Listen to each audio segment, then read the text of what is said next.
My film analysis is on a movie titled The Proposal, starring Sandra Bullock and Ryan Reynolds.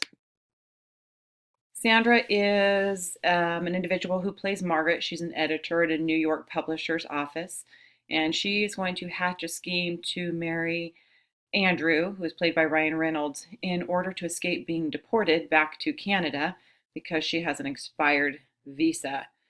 She has to work on her communication skills, not only with Andrew throughout the movie, but also with her employees at the New York publishers firm. First, I've talked here a little bit about the reflected appraisal theory, which is a theory that states that the self a person presents is in large part based on the way others categorize the individual, the roles they expect him or her to play, and the behaviors or traits they expect him or her to exhibit. This is shown in the opening scene when Margaret enters the office. She walks straight past several of her employees. She does not look at them. She avoids talking to any of them. And it's very apparent that the employees are actually used to this type of behavior from her, as they don't want to make eye contact with her. They scramble to look busy within the office. It would appear odd to them if Margaret were to act any other way as she enters the office. It's obvious in this scene that Margaret definitely lacks any interpersonal competence. The next slide that I want to discuss is about coercive power. That is the ability to deliver negative consequences in response to the action of another, power derived from force or threat of force. Margaret's employees appear scared and very non-trusting. This seems to be normal for them. Basically, when one of the employees, or actually in several scenes, there are times when employees will try to approach her and she just refuses to listen. She turns away from them. She wants nothing to do with what it is they have to say.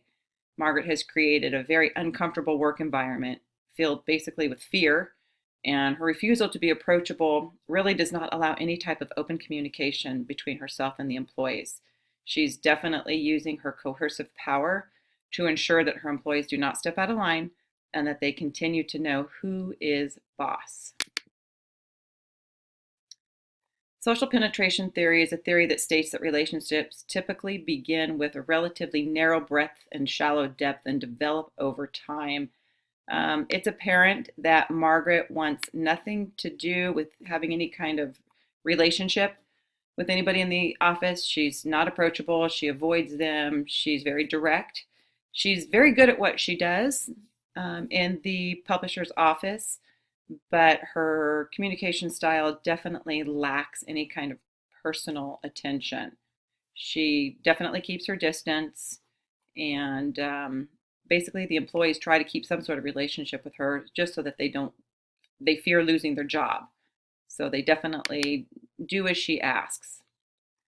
We talk a little bit about interpersonal communication in the next slide, which is the ongoing, ever-changing process that occurs when one person interacts with another person, forming a dyad, communication occurring within a relationship. Margaret does have interpersonal communication with the individuals in her office, as well as Andrew, who's played by Ryan Reynolds, but it seems more one-sided to me. There's a scene where she is dealing with an employee named Bob, who she's actually going to be firing because he repeatedly has ignored or not been able to follow through on a directive that she's given him.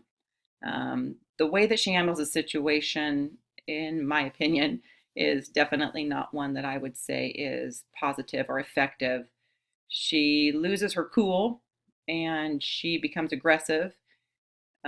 She appears that she's trying to think. She thinks that she's actually remaining calm, but she's not. She's not in control of her emotions at all. She tells Bob what she needs to tell him. You're fired. She walks out. Bob continues to yell at her. She responds to him with insults, which the entire office can hear, which is demeaning and takes away some of her power and her authority, in my opinion. This type of situation shows a lack of referent power and her definite use of coercive power.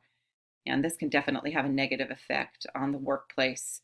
The employees are definitely frustrated, and you can tell that they do not necessarily respect Margaret. In my opinion, as a manager, Margaret should focus on learning to communicate more effectively with her employees. For example, when Margaret arrives in the office each day, she should smile, say hello to her subordinates, make eye contact. She needs to be more approachable and friendly. This will create a sense of trust with Margaret and the employees. Margaret can still have legitimate power, which is a type of power which one party in a relationship controls the other, which she does need to have. She is the boss. But it produces more trust, a trusting behavior that will allow the employees to know that Margaret won't take advantage of them or their vulnerabilities. And their confidence will increase and improve work productivity. With Margaret engaging in impression management, which is the control over her own behavior in an effort to make a favorable impression, she will ultimately reduce negativity and create a more conducive work environment. In regards to the situation with Bob, Margaret should have calmly asked Bob to talk in a private location where other employees were not present. Perhaps at the end of the day, Margaret should have appeared sensitive to the situation and showed a little bit more empathy and compassion towards Bob when firing him. Margaret should exercise listening to Bob and acknowledging that she understands the communication, the message he was trying to convey. She definitely needed to remain more calm in the situation. She does need to continue to be assertive, which is different than aggressive, especially when dealing with a disgruntled employee. But it was Margaret's responsibility to not respond to the comments that Bob was making and to stay calm, rational, and more importantly, professional. Basically, the ability to communicate effectively is a process that is ongoing and one that requires lots of practice, and I don't really know if anybody ever completely gets it right.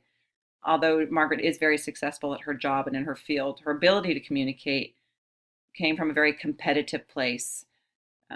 She became very standoffish. By the end of the proposal, though, Margaret does come around. She realizes that her attitude and her approach to people is causing her to lose very good quality people and relationships, people that she respects and admires.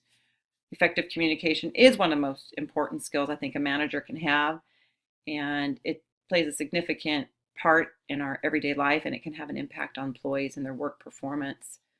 There basically were so many situations within this movie where we could have analyzed different types of communication styles. I just chose these two because I felt that these were the two that needed the most improvement, and they show a very interesting dynamic, and it was a good example of interpersonal communication, but maybe not necessarily effective interpersonal communication. Thank you. I hope you enjoyed my slide presentation, and blessings to you all.